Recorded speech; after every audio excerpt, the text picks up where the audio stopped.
part maintenant en forêt de Compiègne où la période du brame s'achève et la chasse au gros gibier a commencé.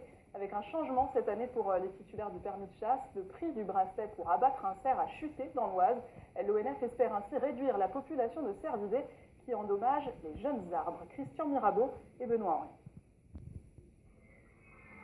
Henry. 76% de rabais. Pour tuer un très gros cerf, les chasseurs déboursaient jusqu'à 5 000 euros. Aujourd'hui, 1 200 euros maximum. L'ONF, l'Office national des forêts, a harmonisé les prix des bracelets pour les cervidés sur toute la France. Je trouve ça plus juste. Pourquoi plus juste? Plus juste parce que finalement, vous ne réserviez des gros cerfs qu'à ceux qui avaient une carte bleue dodue. Mais cette ristourne inquiète.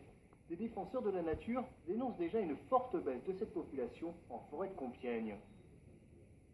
On se dirige vers le carrefour du Pré des Rosoirs, qui était un des hauts lieux du brame il y a 20 ans. Et aujourd'hui, 20 ans après, le brame est extrêmement silencieux ici. Des quotas de chasse existent, trop élevés pour ce naturaliste. Et avec ces prix devenus attractifs, il a peur que les chasseurs atteignent pour une fois ces quotas.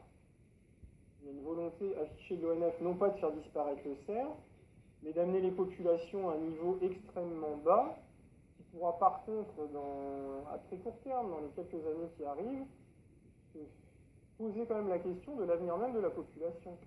L'ONF jure que les cerfs ne sont pas menacés d'extinction, mais ils causent des dégâts sur les nouvelles pousses.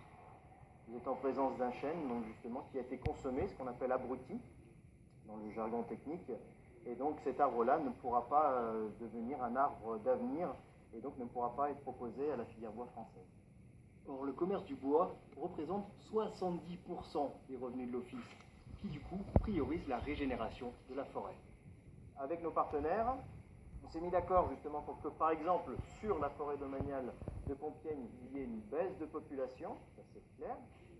Vous l'assumez cette baisse de population? On l'assume, tout le monde l'assume de toute façon. C'est quelque chose d'obligatoire pour le bien-être de la forêt? On doit en passer par là, nous sommes obligés justement de protéger ces nouvelles générations d'arbres. On ne peut pas faire autrement. Une régulation des cervidés imposée pour garantir les objectifs de production de bois. Le chêne s'avère donc plus rentable que les bois de serre. L'association